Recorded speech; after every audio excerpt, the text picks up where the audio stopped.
खूप झालेला आहे आणि लहान लाईटला चालू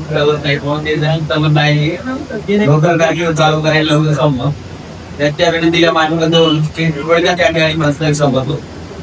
कैलासवासी नारायणरावजी छिंद्रावा स्मृती व्याख्यान कार्यक्रमाचे सन्माननीय अध्यक्ष आपले मित्र आणि या देगलूर नगरीचे लाडके माजी नगराध्यक्ष रश्मिकांतजी मदमवार आमच्या कार्यक्रमाचे व्याख्याते जगप्रसिद्ध प्लास्टिक सर्जन आणि प्रख्यात विख्याते डॉक्टर विठ्ठलरावजी लहाने आजच्या कार्यक्रमासाठी प्रमुख पाहुणे म्हणून उपस्थित असलेले निजामाबाद तेलंगणा आपल्या बाजूच्या क्षेत्रामधले आमदार माननीय सूर्यनारायणजी रघुनाथजी गुप्ता तसेच आपल्या भागातले आणि देगलूर नगर परिषदेमध्ये काही काळ त्यांनी आपली सेवा कार्य दिलेलं आहे असे आमचे सर्वांचे लाडके आणि माननीय उपमुख्यमंत्री यांचे खासगी सचिव आणि महाराष्ट्रामध्ये प्रशासकीय सेवेमध्ये डॅशिंग प्रशासकीय अधिकारी कसा असावा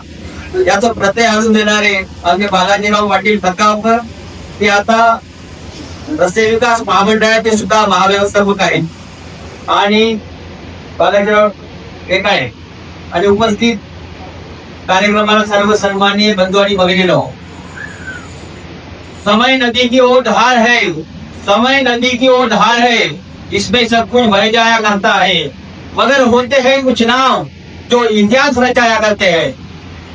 आंध्र तेलंगणा आणि कर्नाटकाच्या सीमेवर बसलेल्या या ठिकाणी शैक्षणिक धार्मिक सांस्कृतिक सर्व क्षेत्रामध्ये यांनी हा इतिहास घडवला अशा कैलासवासी नारायणरावजी छिंद्रावा यांना उत्तम मी वंदन करतो. आजच्या या व्याख्यानमालेत हे 40वे वर्ष आहे.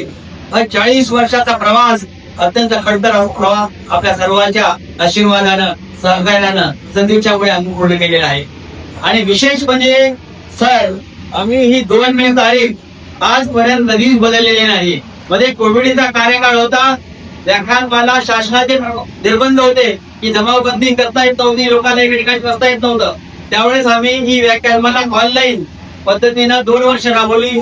त्यामध्ये कोविड तथ्य रमण गंगाखेड त्यावेळेस लोकांना भीती होती कोविड मध्ये काय होईल, तर त्यावेळेस तज्ञांना मार्गदर्शन मिळावं म्हणून रमण गंगाखेडकर यांचं व्याख्यान घेतलेलं होतं. तसे लोकांच्या भीतीपोटी लोक बरेचसे कोविडमुळे दगावत होते म्हणून मानसशास्त्रज्ञ डॉक्टर पाटसकर यांचं सुद्धा व्याख्यान आम्ही घेतलेलं होतं. आणि आध्यात्मिक क्षेत्र सुद्धा हे अतिशय महत्वाचं आहे. अध्यात्माचा पाया जर मजबूत राहिला तर शरीर आणि मन स्वस्थ असते म्हणून आम्ही चंद्रशेखर महाराज देगलूरकर यांचा सुद्धा प्रवचन या 2 व्याख्यान आम्ही या ठिकाणी घेतलेला आहे. या व्याख्यानाची सुरुवात नानासाहेब गोरे जे युनायटेड किंगडम मध्ये उच्चायुक्त होते, ज्येष्ठ समाजवादी विचार होतो, त्यांच्या विचारानं आम्ही ही व्याख्यानमाला सुरू केली. आणि लक्ष्मीकांतजी दाभोळे आमचे हे प्रबंधक आहे ते सुद्धा त्यांनी त्यांच्या प्रेरणेने आम्ही व्याख्यानमाला चालू केलेली होती. त्यानंतर या व्याख्यानमालेमध्ये अत्यंत महत्वाचे व्यक्तिमत्व आज येऊन गेलेले आहे. आज आपण बघत आहे भोगवादी अर्थव्यवस्था, नीतिहीन राजनीती, हेतजनक लढवणी अशामुळे लोक भरकटलेले जात आहेत. युनायटेड किंगडम आणि यशामध्ये जे मीडिया जे आहे आज त्या मीडियामुळे लोक स्वकेंद्रित होत आहे म्हणून आज एका विचाराची गरज आहे. मध्ये समुद्र मंथनामध्ये जसं अमृत वर आलेलं होतं तसं वैचारिक मंथनामधून काहीतरी अमृत लोकांना पाहण्यात यावं म्हणून या व्याख्यानमालेची अजून या ठिकाणी सुरुवात केलेली आहे. त्यानंतर या व्याख्यानमालेत राष्ट्रीय आंतरराष्ट्रीय स्तरावर जे अनेक लोक केलेले आहेत त्यामध्ये प्रामुख्याने सर्वांची नावं घेत नाही, वेळ कमी आहे आणि आम्ही स्लाइड शोद्वारे सर्वांना या ठिकाणी दाखवलेला आहे की 40 वर्षात कोण लोक या ठिकाणी येऊन गेले. वेदाताई पाटकर ज्या नर्मदा बचाव आंदोलनाच्या निंजा होत्या त्या या ठिकाणी आलेल्या आहेत. मधु दंडवंती रेल्वे राज्यमंत्री, रेल्वे मंत्री अर्थमंत्री आलेले आहे.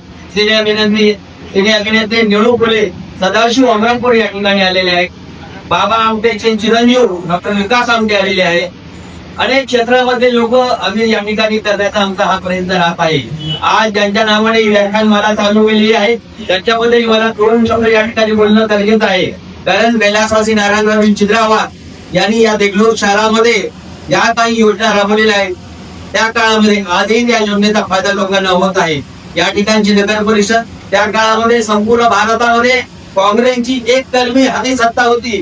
त्यावेळेस काँग्रेसच्या विरोधात बोलणं हा वेगळा प्रकार होता. त्या काळामध्ये या ठिकाणी देगलूर सारख्या ठिकाणी लालडोबी समाजवादी पार्टीची स्थापना करून ते नगराध्यक्ष झाले आणि अनेक योजना या शहरामध्ये राबवल्या होत्या. या तेलंगणा, आंध्र आणि कर्नाटकच्या बॉर्डरवर शिक्षणाचा अभाव होता. शिक्षणाची गरज होईल म्हणून त्या काळामध्ये अडत व्यापारी शिक्षण संस्था त्यांनी स्थापन केली. ही शिक्षण संस्था संपूर्ण महाराष्ट्रामध्ये उदाहरणे देत आहेत. व्यापारी आणि शिक्षण हे समीकरण कसं जोडलं हे माहिती नाही, पण व्यापाऱ्यानं स्थापन केलेली शिक्षण संस्था म्हणायला आपल्याला काही हरकत नाही. त्यामध्ये अनेक मेंबर आज या ठिकाणी मग आहेत आणि ते कॉलेज ते मराठवाड्यात नाही तर महाराष्ट्रातलं एक नामवंत कॉलेज म्हणून आज प्रचलित आहे. चंद्रशेखर हे उत्तर धर्माधिक आहे सारखे प्रिन्सिपल या कॉलेज मधून झालेले, लक्ष्मीकांत तापळे सारखे साहित्यिक या कॉलेज मधून झालेले आहे. आज या ठिकाणी प्रकाश सुद्धा या ठिकाणी उपस्थित आहे. त्यांच्या नेतृत्वाखाली कॉलेज अत्यंत चांगल्या पद्धतीने चालू आहे. मौलाना आझाद शिक्षण संस्था याबाबत शेख साहेब तिकडे बसलेले आहेत. त्यांना ऐकू कमी येत आहे, वय कमी झालेले आहे, पण बसून आज ऐकत आहेत. तर अल्पसंख्याकांना सुद्धा शिक्षणाच्या प्रवासात व्हावं म्हणून एका समुदायाला नसून सर्व समुदाय त्यामध्ये हिंदू, मुस्लिम, बौद्ध आणि मुस्लिम सर्व धर्माच्या लोकांना एकत्र येऊन मौलाना आझाद शिक्षण संस्था या शहरात स्थापन केलेली आहे. आज त्याचा वर्ष पाडागरपासून 12वी पर्यंत आहे. जवळपास 2,500 विद्यार्थी या 12वी शिक्षक घेत आहेत. चांगली उत्कृष्ट अशी शिक्षण संस्था या ठिकाणी आहे.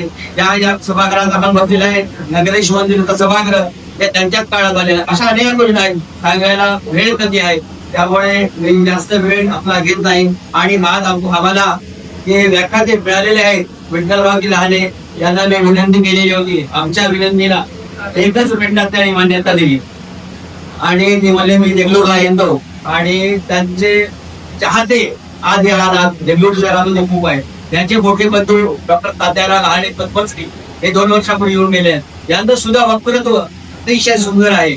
आणि बालाजीराव कदगावकर हे आमचे जुने जवळचे आहेत आणि त्यांना सुद्धा विनंती केली होती 1 मिनिटामध्येच आमच्या या कार्यक्रमाला होते. आणि आमचे धर्माजी गुप्ता आमचे हे रिलेटिव्ह आहेत आणि ते सुद्धा आमच्या या ठिकाणी उपस्थित राहिलेले आहे. म्हणून माझ्या या कार्यक्रमाला मी सर्वांचं स्वागत करतो. आणि आजच्या या परिस्थितीमध्ये हो ना बिकट अशी परिस्थिती आहे. गेलेला दिवस चांगला अशी म्हणण्याची वेळ आलेली आहे. कारण जागतिकीकरण, राजकारणाचे प्रकार हे सगळे आपल्याला हे करत आहेत. म्हणून एक शेर म्हणून या ठिकाणी म्हणून मी आपलं भाषण संपवतो. धन्यवाद. जय हिंद, जय महाराज.